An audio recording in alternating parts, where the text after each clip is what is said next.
サラリーマンの昼休憩にしか見えない。皆さんこんにちは。ジェイズホビーベースへようこそ。今回ご紹介するのは前回レビューしたアイアンマンマーク1と同時発売でした。まさに MCU の始まりであります。こちらをご紹介します。 SH フィギュアーツ魂ウェブ商店限定トニー・スタークバース・オブ・アイアンマンエディションです。イエーイ。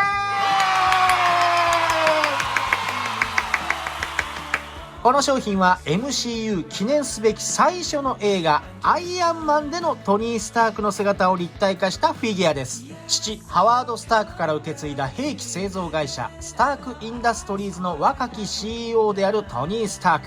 酒と女性が大好き、兵器を売りさばいては富を増やし続け、性格はとても傲慢で自己中心的な男でした。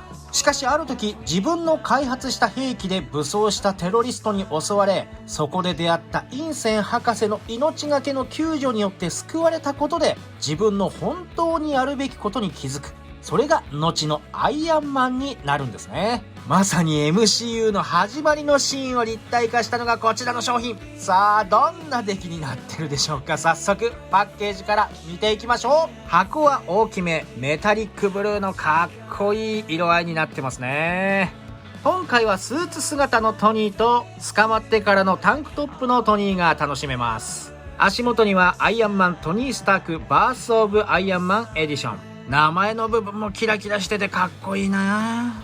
横はこう、うっすらとマーク1を製造しているトニー。後ろ、最新鋭ミサイルジェリコをプレゼンしているトニー。テロリストに攻撃されて携帯で助けを求めるトニー。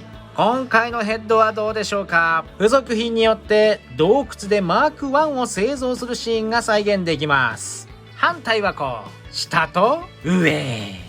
ではパッケージ開けていきましょう。どうぞご覧ください。ジェリコ。はい。もうトニーが2人いますね。これはすごい。本体はこちらですね。スーツ姿のトニー。サングラスありのトニーに捕まってタンクトップのトニー。おペソ。トニーの携帯に製造中のマーク1のヘルメット。ハンマーと挟むやつで叩くやつ。交換用ハンドパーツは手袋バージョンもあります。で、取説。胴体の差し替えが楽しみですね。では取り出してじっくり見ていきましょう。まずは造形を見ていきましょう。全体はこんな感じ。お顔はどうでしょうか。演じていたのはもちろんロバート・ダウニー・ジュニア。アベンジャーズエンドゲームを最後にもう僕のやるべきことは終わったよときっぱりと MCU 卒業を言っていましたね。僕の個人的な好みなんですけど、フィギュアーツのロバートはあまり似てると思えないんですよね。いや今回もねなんかが違うんだよな。でもこういう顔は難しいですよね。髪型なんかも今回バッチリオールバックなんですけども、このシーンはねもうちょっと乱れてていいなと思うんですよね。体はどうでしょうか。ポケットやボタン、こちらはブラックの塗装が追加されてます。シワの造形なんかも細かくていいですね。ただ劇中このジャケットは縦のストライプなんですよね。そしてネクタイは色は確かにダークブルーなんですけどね、模様が入ってるんですよ。おしゃれな模様が。このスーツ姿のシーンは重要なシーンで、だから商品化したのであればそういったところまでこだわってほしかったな。腕周りはこんな感じ。裏のボタンはブラックで塗装されています。袖のシャツの塗装もいいですね。手の甲には血管、そして筋の造形ちゃんと入っています。背中はこう、可動を両立させるためにこういった分け目ができてますけども全然 OK。 腰回りのベルト、バックル、そしてシャツの塗装もしっかり入っています。お尻のポケットもちゃんとありますね。ズボンのシワも左右しっかり分けられていてバッチリです。靴はビジネスシューズ。高そうなこの光沢感がいいですね。足の裏はこんな感じ。ちなみに僕の答えは検品中に両足の長さが違くて体が傾いた状態になっていました。よく見るとももの根元のジョイントがこちら側だけ入りきっていなくてこっちが上がっちゃってたんですね。それを自分で押し込んでなんとか修正してこのようにまっすぐ立つようになりました。続いて可動を見ていきましょう。首は左右よく動きます。前後は前後ろ、上はよく向けますね。上半身は腰に左右のロールがあります。背中を分割した音形で前、後ろに大きく反らすことができます。肩は引き出すことができて真横に上げるとここまでいっちゃいます。前後へも大きく可動することができます。もちろん360度回すことは可能です。肘を曲げるとここまで。手首は回って軸可動もあります。下半身真横に上げるとここまで。開脚はこんな感じ。足の付け根でロールがあって前に出すとここまでかな。膝はここまで曲がります。後ろはこんな感じ。足首は上、下、つま先はここまで上がります。ズボンの裾でボールジョイントでつながっているので左右だったり内側、外側にも曲がります。スーツやネクタイの造形は残念ですが可動範囲が広いのでこんな風に大きくのけぞって深呼吸のポーズなんかも取れます。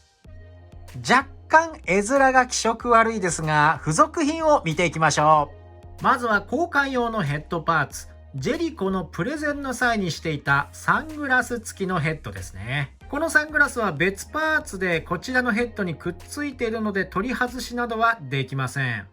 顔の造形、そして髪型などは先ほどのノーマルヘッドと同じだと思います。ただ僕の個体差なのか、この左目が若干プリントずれちゃってますね。なんか画面の右側を向いてる感じに見えます。これは残念だな。並べてみるとこんな感じ。やっぱりね、こちら側は横向いちゃってる感じがしますね。交換してみました。サングラス決まってますね。間近で見るとこんな感じです。いいですね。はい、できました。このジェリコポーズ取らせたくて買いましたよ。いいじゃないですか。専用のね、この親指曲がった平手もついてますので、もうね、バッチリですね。ただ僕のは若干右側向いちゃってるけどね。お次はトニー愛用のスマートフォン。細かいボタンの部分の造形とかすごいですよね。裏側もカメラのレンズの部分がちゃんと付けられてるんですよ。ジェリコの商談が成立した後のオバディアとの携帯での会話のシーン。本当は左手にはロックグラスなんですが、そんなおしゃれなものはないので、メガジョッキで乾杯。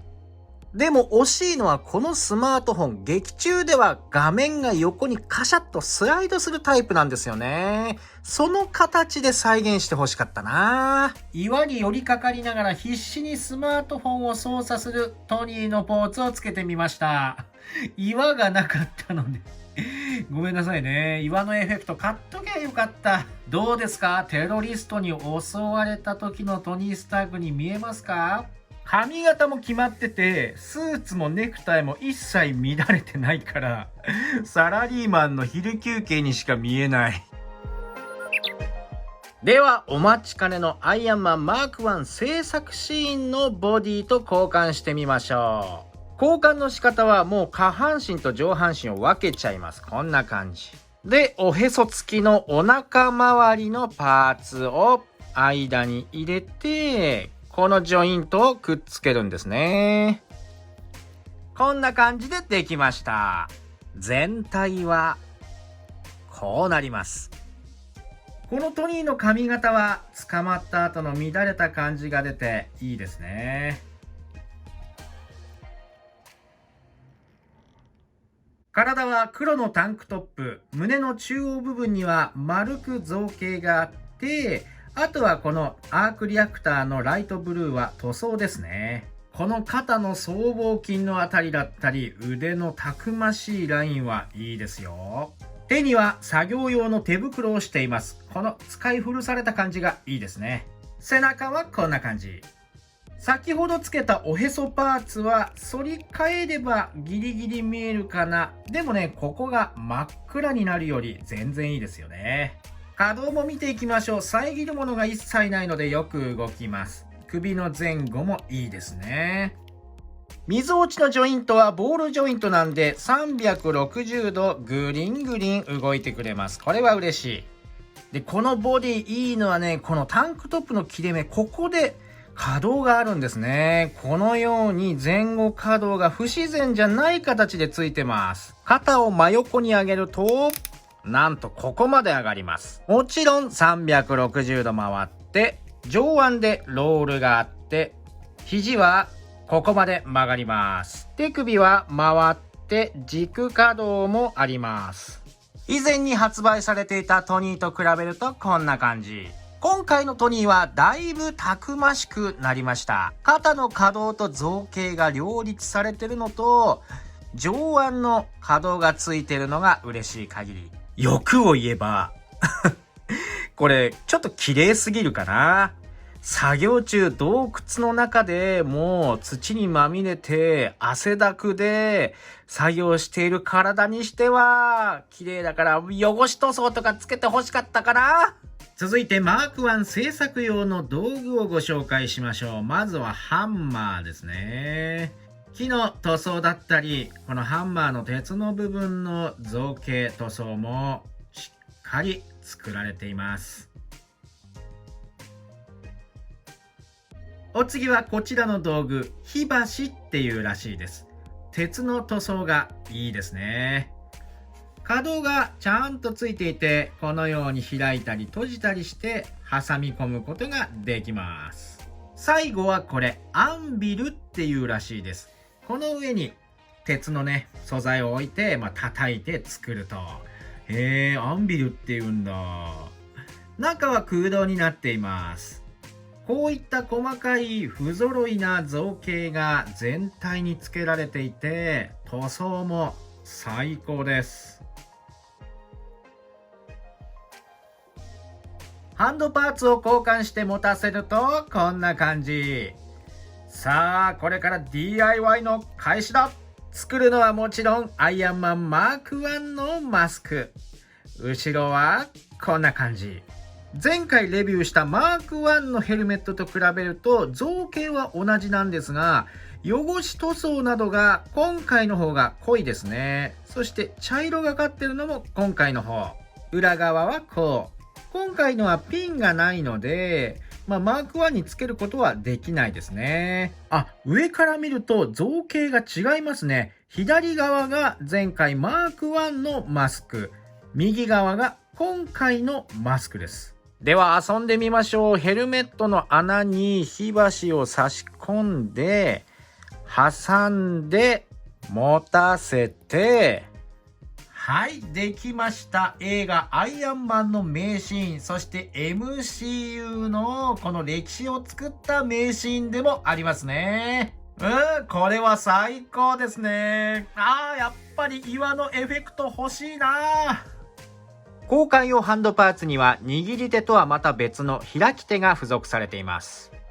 付属品はこんな感じ。続いていくつかポージング。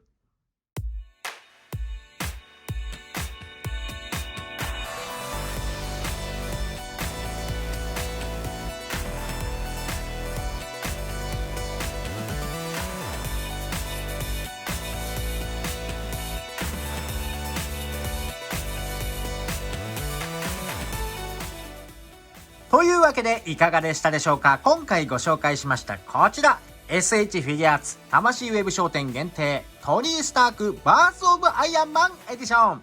正直今回の商品は僕は期待外れでしただってこのジャケットだったりネクタイ体の汚し塗装なんかは、やっぱこのシーンを、この商品は買わせたいんですよね。この一部分ですよ。映画の本当に少ないシーン。だって他流用できないんだから、そこのシーンを商品化するんだったらとことん突き詰めて欲しかった。そうなると、やっぱり値段も上がってしまうんでしょう。上半身もう一つつけて、付属品もつけてとなると上がるんでしょうけれども、そういうところが詰めが甘い。このスマートフォンだってそうですよね。作品見てればこの画面が横になって使っている。そこの再現がなんでできないのかな。この一瞬でしかないこのシーンを商品化するのであれば、そここだわらないと中途半端なものを作られても困るなというのが本音ですね。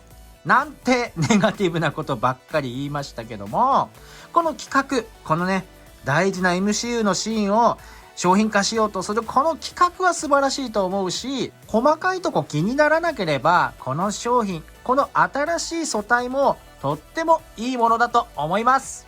今回はこれで終わり。いつも動画を見てくれてありがとうございます。この動画が楽しかった、ためになったと思われた方はぜひチャンネル登録、高評価よろしくお願いします。それからコメント何でも結構です。目ずれてんねとかね。細かなこと気になるよとか、私はそんなに気にならないなとかね、もう何でもいいのでお待ちしております。それから、ジェイズホビーベースの公式ツイッターもぜひご利用ください。それではまた次の動画でお会いしましょう。バイバーイ。